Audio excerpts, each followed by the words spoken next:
Hai, Assalamualaikum warahmatullahi wabarakatuh. Hari ini kami ingin membentangkan tajuk pengambilan pemakanan yang sihat. Kod subjek MPU 24021, subjek kaunseling, dan pensyarah kami Puan Syarifah Farah Wahidah binti Abdul Mahmad. Dan saya akan memperkenalkan ahli kumpulan saya yang akan menerangkan tentang pembentangan ini.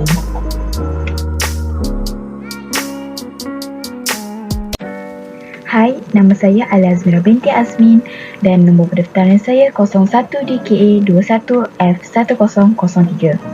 Saya akan menerangkan tentang tujuan mengambil makanan yang sihat. Pertama, pembesaran manusia itu lebih sempurna daripada aspek fizikal. Iaitu tubuh badan menerima semua keperluan zat yang diperlukan untuk membina tubuh badan yang kuat daripada keperluan fizikal manusia. Keupayaan fizikal yang ketara ini menjadikan seseorang manusia itu boleh menjalankan tugasnya dengan begitu baik dan sempurna. Jelaslah pemakanan seimbang menjadikan fizikal manusia itu lebih baik berbanding manusia lain yang kurang menjaga aspek pemakanannya. Dan yang kedua, memberikan vitamin yang cukup kepada badan. Keperluan vitamin yang cukup ini menjadikan tubuh manusia itu lebih tahan untuk menghadapi sebarang jangkitan penyakit atau tidak mudah untuk jatuh sakit. Kesihatan manusia dikatakan perkara yang paling penting dalam kehidupan seseorang itu. Sesungguhnya, manusia yang mengamalkan pemakanan seimbang akan mempunyai kesihatan yang sihat, sejahtera sahaja. Yang ketiga, memberikan vitamin kepada tubuh badan. Badan manusia memerlukan vitamin untuk melawan penyakit yang ada di dalam badan manusia dan melindungi penyakit berjangkit.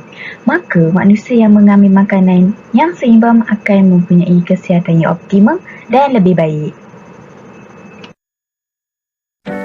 Seterusnya, objektif. Pemakanan sihat adalah mengenai memenuhi keperluan pemakanan harian anda dan pada masa yang sama mengelakkan kekurangan atau berlebihan zat yang boleh menyumbang kepada risiko penyakit yang berkaitan dengan pemakanan. Ia meliputi membuat keputusan yang bijak tentang apa jenis makanan yang harus dimakan dan bagaimana mengamalkan tabiat makanan yang sihat. Seterusnya, punca-punca obesiti. Pertama, pemakanan tidak sihat. Diet yang tinggi kalori, kurang memakan buah dan sayur-sayuran, pengambilan makanan ringan dan minuman bergula serta jumlah pengambilan makanan secara berlebihan akan meningkatkan lagi berat badan. Yang kedua, minuman berkalori tinggi. Minuman yang banyak kalori selalunya tidak mengenyangkan, terutamanya jika mengandungi alkohol. Minuman bergula tinggi juga merupakan punca utama obesiti. Yang ketiga, tekanan. Tekanan menyebabkan perubahan mood dan seseorang akan makan dengan lebih banyak apabila merasa tertekan. Dan yang keempat, kurang tidur. Kurang tidur atau tidur terlalu lama boleh menyebabkan perubahan hormon, seterusnya peningkatan selera makan.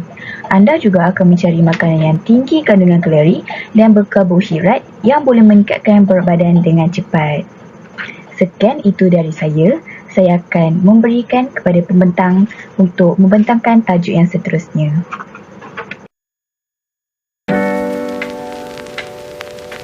Terdapat 3 cara mengatasi obesiti. Yang pertama adalah kita perlulah mengurangkan pengambilan gula. Contohnya, sumber makanan bergula tinggi seperti minuman dalam tin, kek, gula-gula serta aiskrim haruslah dielakkan selagi boleh. Jika anda merupakan seorang yang gemar makanan manis, anda seharusnya mencuba mengurangkan pengambilan makanan dan minuman yang manis sedikit demi sedikit. Cara mengatasi yang kedua ialah elakkan makan makanan yang diproses.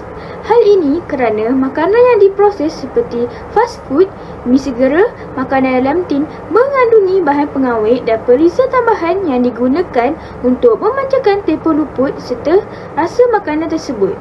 Selain itu, kandungan natrium, karbohidrat yang diproses dan lemak tepung di dalam makanan-makanan yang diproses tidak mempunyai serat, lemak dan kalori yang sihat. Seterusnya ialah cara mengatasi yang ketiga, iaitu melakukan senaman ringkas tetapi konsisten. Selain mengamal diet pemakanan, aktiviti fizikal juga adalah salah satu cara mengatasi obesiti yang wajib dilakukan.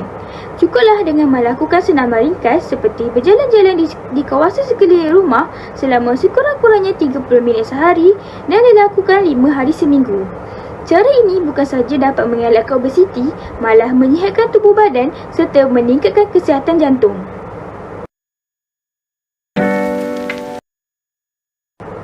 Seterusnya ialah kesan obesiti kepada individu.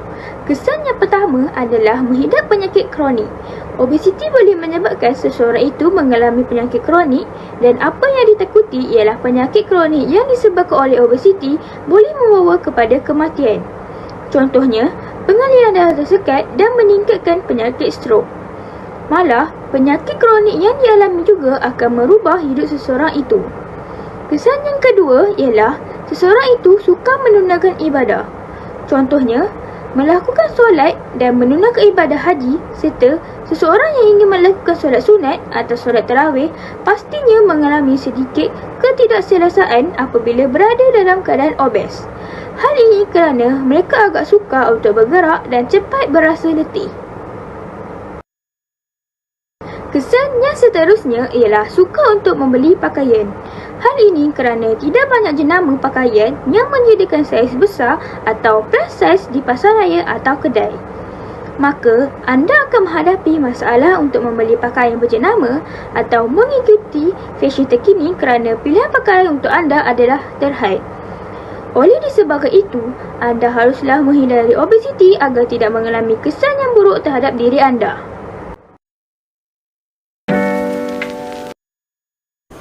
Antara kebaikannya ialah manusia itu lebih sempurna daripada aspek fizikal.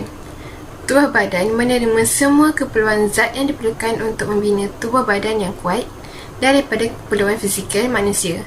Keupayaan fizikal yang ketara ini menjadikan seseorang manusia itu boleh menjalankan tugasnya dengan lebih baik dan sempurna. Selain itu, memberikan vitamin yang cukup kepada badan seseorang. Keperluan vitamin yang cukup ini menjadikan tubuh manusia itu lebih tahan untuk menghadapi sebarang jangkitan penyakit atau tidak mudah untuk jatuh sakit. Kesihatan manusia dikatakan perkara yang paling penting dalam kehidupan seseorang itu. Seterusnya, mampu mengawal kadar obesiti. Perlulah mengambil makanan dalam kuantiti yang kecil tetapi cukup khasiat yang diperlukan oleh badan. Pengawalan pemakanan seimbang menjadikan tubuh seseorang itu tidak terlalu gemuk dan memudahkan mereka untuk menjalankan berbagai aktiviti, terutama aktiviti senaman yang mampu menyihatkan badan. Antara tips diet yang dapat dikongsi ialah minum air kosong boleh membakar kalori. Kajian telah dilakukan dan mendapati bahawa minum air kosong pada suhu bilik atau sejuk boleh meningkatkan pembakaran kalori. Dalam kajian tersebut, mereka mendapati individu yang meminum air kosong dapat membakar 2 hingga 3% kalori daripada biasa selepas 90 minit minum air.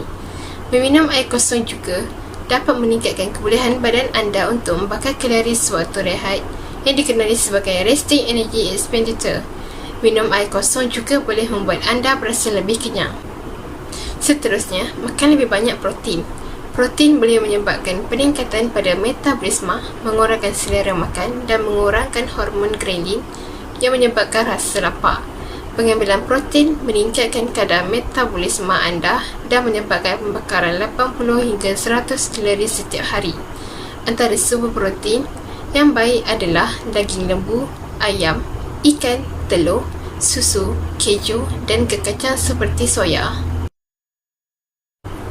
Tips seterusnya, minum teh hijau. Teh hijau mengandungi kafein dan ketechin iaitu sejenis antioksidan. Kedua-dua komponen ini meningkatkan metabolisme anda. Teh hijau juga bagus jika diminum sebelum bersenam. Sebuah kajian mendapati bahawa meminum teh hijau sebelum bersenam dapat membakar lebih banyak kalori.